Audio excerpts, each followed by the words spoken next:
ocurriendo, porque mientras hay tanto ruido, voy a dejar el celular acá, tanto ruido en Comodoro Pi, con las causas de los cuadernos, con los empresarios que suben y bajan, con aquellos que dicen, ya escriben todos unas novelas importantísimas, la economía, que es lo que te pasa a vos todos los días, que es lo que me pasa a mí, lo que nos pasa a todos, está por las nubes.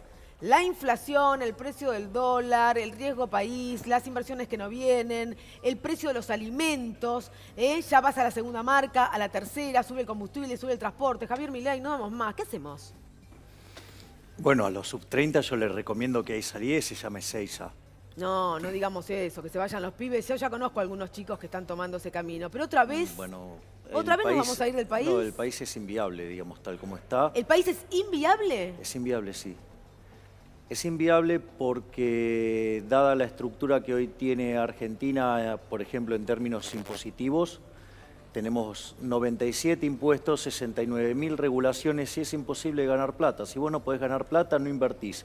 Si no invertís, no se acumula capital. No se da trabajo. Y no hay trabajo, o sea, no hay trabajo y además no tenés productividad, con lo cual estás en una condición de vida miserable y cada vez vamos a estar peor. Bueno, es desesperanzador, quiero decir, Javier, la situación. Lo que yo estoy tratando es de comprender, porque el gobierno que nos dice, no hay otro camino. Es lo que tenemos que hacer, nos dejaron una bomba gigante, es la pesada herencia, este es el país que nos dejaron, es el único camino que podemos tomar. Acudimos al Fondo Monetario Internacional, no porque estemos en el peor de los mundos, ni porque vayamos al 2001. Duhovne dijo, no hay riesgo del 2001, no hay riesgo de default. Pregunto, ¿hay o no riesgo de default? Me parece una irresponsabilidad lo que dijo el ministro Duhovne. Claramente hay riesgo de default. A ver, vamos a poner... ¿Hay riesgo de default y es irresponsable el ministro? Claro, obvio. Porque en el fondo, mira, esto es una cuestión técnica, voy a tratar de explicarlo lo más fácil posible. Vos, hoy Argentina tiene una relación deuda-producto de cerca de 70% del PBI. Es de las más altas de Latinoamérica, entre otras cosas. Y vos para repagar esa deuda necesitarías tener un superávit primario, es decir, el resultado operativo del Estado nacional debería ser de 3,5 puntos del PBI. Y tenemos un déficit de 2,5 puntos. Es decir, si no hacemos un ajuste de 6 puntos del PBI, vamos a un default. Ahora, espera, ahí paro yo. 6 puntos del PBI significa, porque dicho así es un número, pero detrás del número siempre hay gente. ¿Qué hacemos con la gente que ya está sin trabajo, o los que tienen temor de perder el trabajo, o que aunque tengan trabajo y no tengan temor, no les alcanza para llegar a fin de mes? Bueno, ahí lo que no hay que caer es en el falso dilema que planteó este gobierno, que además es funcional a la corporación política también, porque en el fondo no quiso ir contra los privilegios de la política. Con Diego Giacomini nosotros hemos propuesto un programa de ajuste sin costo social. Pero, por ejemplo, una de las partidas que nosotros proponíamos eliminar de cuajo e ir a un sistema a la chilena, ¿sí? Para la obra, era la obra pública. Pero ya sabés lo que pasa. Deja de pasarle el dinero por las porosas manos a los políticos. Por lo tanto, no quisieron ir contra eso. Otra cosa que nosotros propusimos fue eliminar de cuajo los subsidios económicos, pero redefiniendo todo el contrato para que el impacto sobre el precio de las tarifas fuera mucho menor. Este gobierno no aceptó esa propuesta. Por otra parte, propusimos eliminar de cuajo las transferencias discrecionales a provincia. Esa plata, viste, que le giran a los gobernadores que cuando quieren ganar una elección, tampoco lo quisieron hacer. Y también propusimos poner en caja el sistema previsional.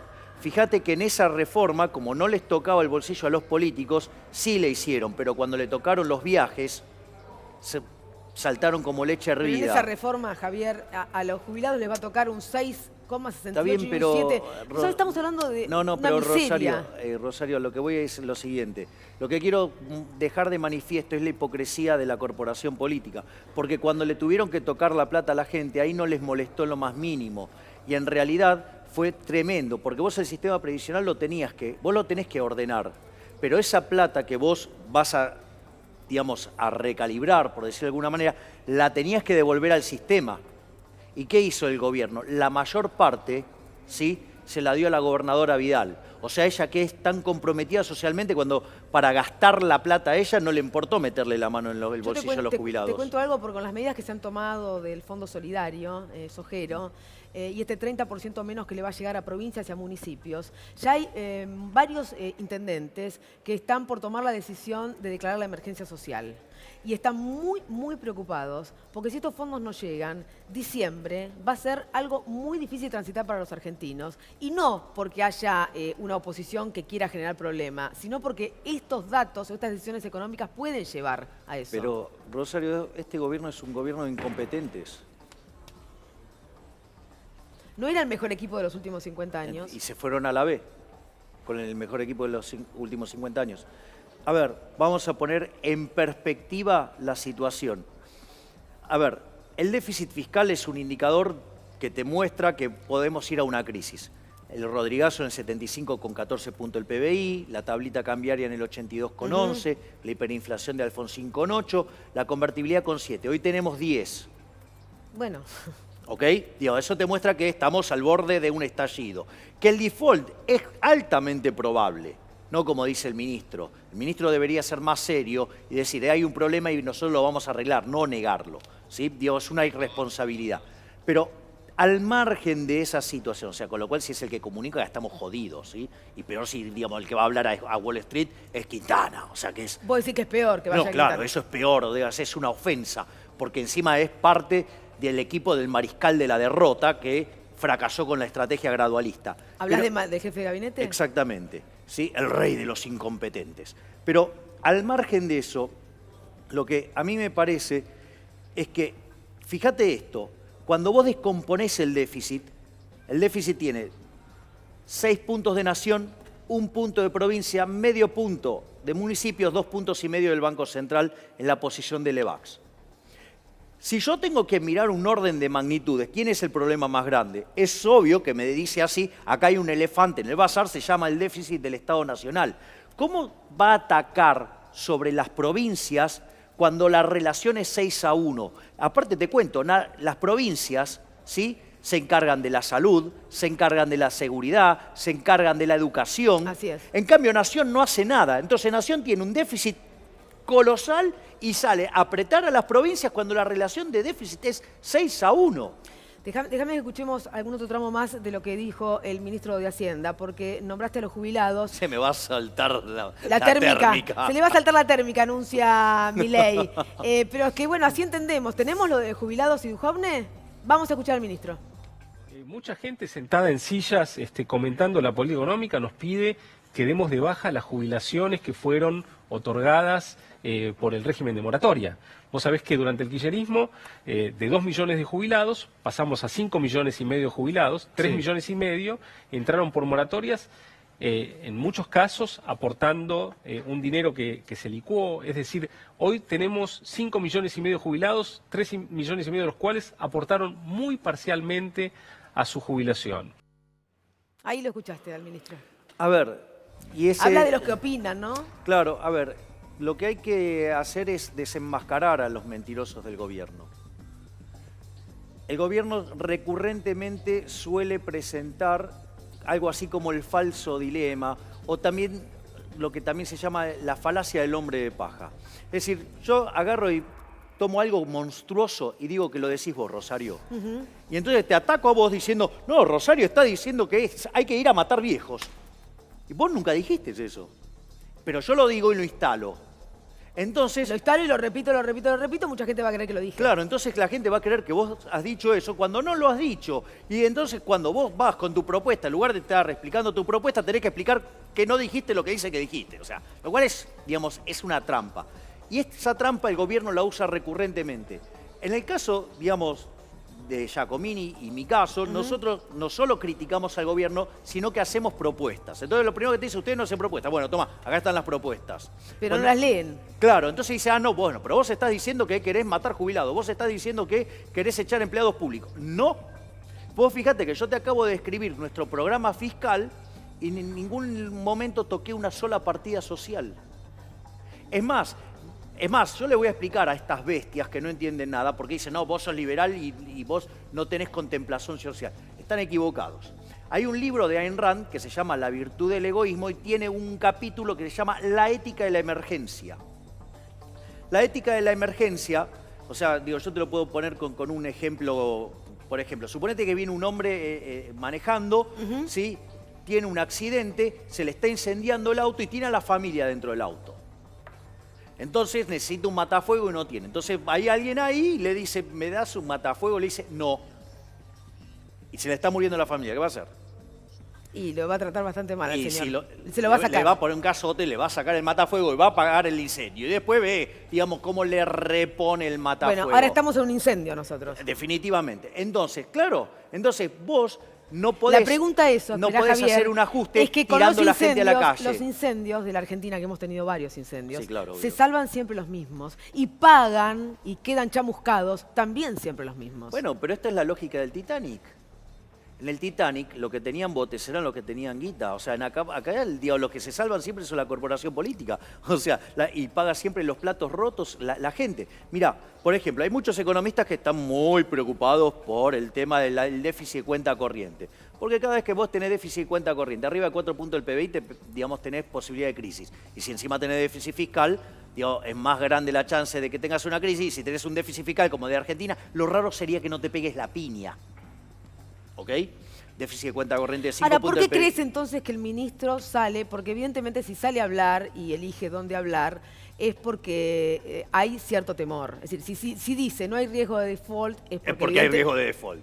Macri te dice, no, el dólar está tranquilo, y al otro día saltó y el Banco Central vendió casi 800 millones de dólares. Bueno, pero ¿cuánto tiempo puede durar ese tipo de comunicación? Digamos, la gente estúpida no es. Bueno, digamos, los propios datos les destruye el relato. O sea, tiran un relato y al toque, digamos, el mercado le va a dar la espalda.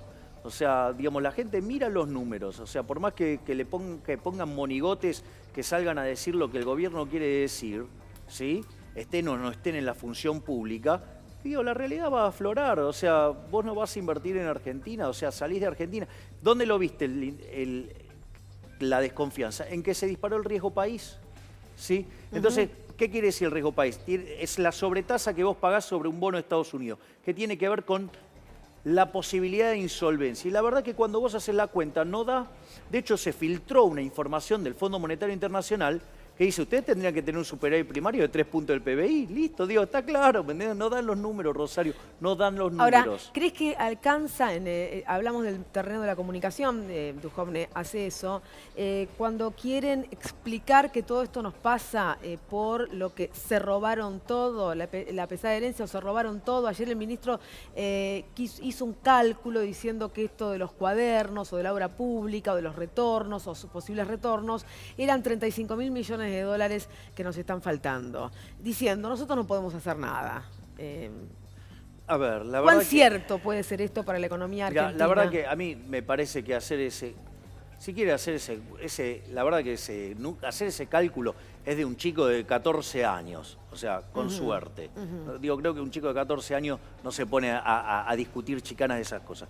A ver, si yo, digamos, considero que hubo una pesada herencia, ¿sí? Para mí había un problema de destrucción de capital físico, de capital humano, de capital institucional, de capital social. Sí, de hecho, la economía hacía 4 años que no crecía, en términos per cápita estábamos peor que en el 2011. Todo eso es cierto. Era cierto el déficit fiscal, era cierto el cepo, era cierto, digamos, el problema de las tarifas, todo. Ahora, el problema es, vos tuviste la posibilidad de arreglarlo y no lo hiciste. Tenés más déficit fiscal, tenés más inflación, ¿sí? Menos trabajo. Claro, pero en todo esto, además, te endeudaste 150.000 millones de dólares. O sea, ¿para qué usaste los 150.000 millones de dólares? ¿Y por qué vos ponés tanto énfasis en la responsabilidad de Marcos Peña y no del propio presidente? Porque por una cuestión de responsabilidad institucional prefiero que el problema sea Marcos Peña y no el presidente. Porque puedo pedir que se vaya Marcos Peña como fusible. ¿Y crees que alcanza? Suponte que el presidente dice, sí, quizás tengo este problema con la jefatura de gabinete. Esto es interesante el punto que vos me planteás. Porque supongamos que internaliza que Marcos Peña es el mariscal de la derrota, que es el responsable de la aberración del 28 de diciembre, que es el responsable de que la tasa de interés haya pasado de 27 a más de 60 y que se hayan perdido 12.000 millones de dólares de reservas, devaluando casi un 70%. O sea, todo ese desastre que además nos llevó al Fondo Monetario Internacional, que nos está metiendo en una recesión, que va a caer la actividad, que va a caer el empleo, que los salarios van a perder contra la inflación, que va a haber más pobres, que va a haber más indigentes, que va a haber menos consumo, que hay más inflación. Entonces, digo, le cae la ficha y lo echa. Sí. Digo, yo creo que cualquiera le pegaría una patada en el traste, ¿sí? Vos decís que cualquiera le pegaría una patada. Pero bueno, Macri es raro. Macri es raro. Pero suponete que pasa esto. Digo, yo soy fuerte crítico del desastre de la jefatura de gabinete. Ahora, ¿sabés qué es lo peor de todo? Que si Marcos Peña es desplazado del puesto para que emerja alguien del riñón de Larreta o Vidal, para quienes Marcos Peña es un ortodoxo, me temo que voy a terminar lamentando que lo echen. Vos me comprendés, ¿no? Vos te imaginás que lo echen para poner a alguien del riñón de Larreta o Vidal y yo termine lamentando que lo echaron. Puede pasar esto, ¿no? Yo lo que digo es que finalmente... ¿Vos tenés alguna yo duda? entiendo tu cuidado ¿Vos tenés institucional. alguna duda? Yo ¿No? tengo- Digamos, esperá, tenían a Javier. Sturzenegger, digamos, de un lado. Del otro lado a Marcos Peña, ¿sí? Respaldado por Quintana y Lopetegui. El señor Dujovne, el señor Caputo, se los llevan puesto a Sturzenegger, generaron un desastre y ¿a quién echaron? A Sturzenegger. Se quedaron con las pataduras, con lo cual esto último puede pasar. Claro, pero yo digo, yo entiendo tu cuidado institucional, pero por lo general quien conduce el gobierno y las políticas económicas es el presidente de la Nación. Se llame como se llame el presidente de la Nación. Digo, quizás el presidente no hace lo que vos sugerís porque está de acuerdo y cree, está convencido, hay convicción del presidente en el camino. Nos va fenómeno. Nos está yendo fenómeno. ¿Pero qué entonces? ¿Le están escribiendo el diario de Irigoyen? ¿Vos crees que es el entorno? ¿Estás convencido que es el entorno? No. Quiero creer que es el entorno. creer. ¿Me comprendés, Sí, no? sí, yo comprendo Porque sería perfecto. muchísimo más grave que el problema sea la cabeza. Porque ¿qué es lo que me pasa? No sé, yo te doy un caso emblemático. El mini Davos. Sale Macri, habla frente, digamos, a los que estaban ahí y vos escuchás el discurso y decís, es impecable, ¿no? Y al otro día, me acuerdo, entre Marcos Peña y Prat Gay, mandan un presupuesto en una línea opuesta. Es decir, estaba diciendo, no se puede soportar este nivel de presión fiscal, hay que bajar los impuestos. Y estaban mandando uno donde subían la presión fiscal y subían el impuesto a las ganancias a los trabajadores. Javier Milei, muchísimas gracias. No, gracias a vos. Ha sido claro en todo esto. Un placer y seguramente Gracias te vamos a volver a que invitar. me reconozcas que soy claro, porque viste que hay gente que dice que no se me entiende y Bueno, supuestamente no sé. son economistas. Bueno, no sé si te entienden en el gobierno. Esos, digamos, ya tengo mi duda que entiendan algo. Clarísimo, como siempre. ¿Ves que sos claro? Sos claro. Bueno, Yo entiendo, va. Pero viste que hay un programa que hay una mujer, digamos, que dice que no se me entiende No se nada entiende cuando nada. hablo. Entonces quiere jugar de traductora y agrede a mi colega Giacomini. Bueno, tenés una interna en nuestro lugar, no me voy a meter en eso. Javier, muchas gracias por haber No, venido. el placer es mío.